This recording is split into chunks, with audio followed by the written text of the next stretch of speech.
Deus sempre querendo começar de novo pelo discipulado. Vamos lembrar um pouco da história bíblica e o que Deus registrou na Bíblia é para a gente entender.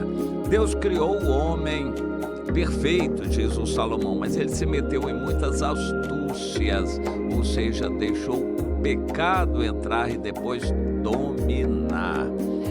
E através de Caim, Deus alertou: olha, o pecado já está aí, mas cumpre a você evitar o pecado. E a gente sabe que o apóstolo Paulo diz: é difícil alguém evitar o pecado, a nossa carne é fraca, mas a responsabilidade pelo pecado é nossa. O fato de já nascermos com a natureza decaída não nos alivia a responsabilidade pela prática do pecado. E nós vamos pagar este pecado por toda a eternidade. O salário do pecado é a morte, assim nos diz a Bíblia, Romanos 6:23. O salário do pecado é a morte, mas nós não somos obrigados a pecar. É difícil não pecar, mas somos responsabilizados pelo pecado. Mas há uma situação em que o pecado generaliza e toma conta da vida de alguém. A pessoa desiste de resistir ao pecado e se entrega ao pecado.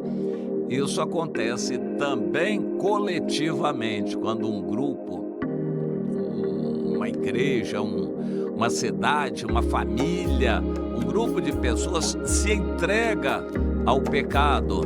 Quando isso acontece, Deus pode fazer um juízo e destruir tudo aquilo. Deus, quando Adão e Eva pecaram, o Caim administrou aquele pecado matando o irmão. O Senhor começou tudo de novo com uma geração de Sete, que teve o filho Enos, que invocou a Deus, e Deus queria que eles discipulassem os outros, os que iam nascendo, mas isso não aconteceu. Eles acabaram se misturando com os outros, e no capítulo 6 de Gênesis nós encontramos Deus resolvendo destruir toda a humanidade, porque os filhos de Deus se casaram com as filhas dos homens e todos pecaram. O dilúvio aconteceu, Deus salvou a vida de Noé e disse: Noé, agora vamos começar tudo de novo, ande na minha presença. E o resultado foi ruim. A maior parte da descendência do Noé se afastou de Deus, e Deus resolveu então começar tudo de novo com o Abraão. Então chamou Abraão e disse: Abraão, para você poder ir bem, você tem que deixar a sua cultura, seu povo, sua terra, sua família, lá em Ur dos Caldeus. E quando ele saiu, o pai dele veio também, o Terá, e eles vieram para Síria, o norte da Síria, ali naquela região de Alepo, Antioquia, Carquemis. Eles ficaram em Padã Arã, do outro lado do rio Eufrates. E, no entanto, o Senhor falou: sai agora da tua parentela. Já saiu da terra, lá em Ur dos Caldeus, agora sai da parentela, deixa seu pai também. O Abraão tinha 75 anos, o pai dele 205, ele viveu 205, então o pai ainda viveu 130 anos naquela terra, em Padã Arã. Provavelmente o Naor também veio para ali, porque quando o Jacó foi buscar a esposa, ele foi para Padã Arã e não lá para Ur dos Caldeus. Então a família toda do Terá acabou vindo para Padã Arã, no norte da Síria. Mas Deus disse: Abraão, sai da tua parentela agora e vai para a terra de Canaã, que eu darei à sua descendência. Na terra de Canaã, o Abraão foi levando o Ló, e lá pelas tantas Deus disse: se afaste do Ló, eu quero fazer uma obra através de você. E assim, com dores trazendo um pesar grande, o Abraão teve que se afastar de Ló. E quando Deus destruiu Sodoma e Gomorra, o Abraão pensou que Deus tivesse matado o Ló também, porque nunca mais ele teve contato com o Ló.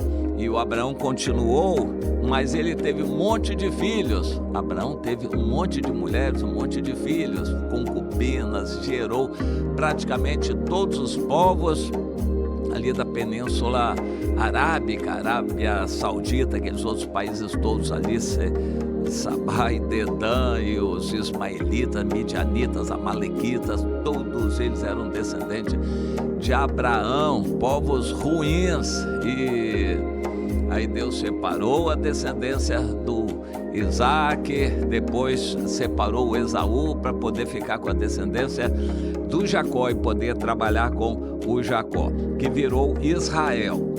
E no capítulo 17 de 2 Reis, nós temos um registro muito triste da parte de Deus, através do profeta, que registrou o seguinte: Deus chamou esse povo de Israel e abençoou, cuidou, porém eles se afastaram de Deus, praticaram agouros, idolatria e, enfim, todo tipo de pecados. O Senhor se indignou contra Israel e o afastou da sua presença, e nada mais ficou senão a tribo de Judá. Então Deus queria começar tudo de novo com a tribo de Judá, que andasse na presença dele. Mas também o registro diz no versículo 19 que Judá também não guardou os mandamentos do Senhor, antes andaram nos costumes do mundo, pelo que o Senhor rejeitou também a Judá e a toda a descendência de Israel e os afligiu. Interessante, mas ainda assim Deus salvou uns 5.000 que foram para o cativeiro, que depois no retorno vieram 50.000. Aquele cativeiro que ao todo levou 70 anos era para purificar o povo, dar oportunidade de começar tudo de novo. E na terra Deus trabalhou com os samaritanos, mandou uns missionários diferentes ali, os leões, que lembraram que Deus é Deus, e os samaritanos começaram a buscar a Deus. Pela metade, um coração dividido, mas foram aqueles samaritanos que Deus também amou, e na época de Jesus também amou os samaritanos, e depois do Pentecostes, com Filipe, o fogo de Deus caiu em Samaria, e por fim, os samaritanos se converteram ao Senhor.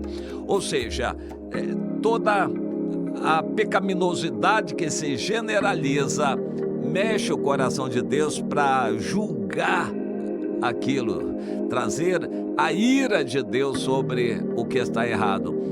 Porém, ainda assim, Deus sempre pensa em salvar alguém. Meu irmão, esse princípio vale sempre. Uma igreja com facilidade se deteriora toda ela. Deus quer salvar um irmão ali, uma irmã, para orar, interceder, buscar de Deus um avivamento, porque a igreja toda está comprometida com o pecado. Mas Deus nunca desiste, sempre quer começar tudo de novo e levanta ali alguém para fazer discípulos para o bem, andando na presença do Senhor, para poder interceder pelos outros e tentar salvar os outros.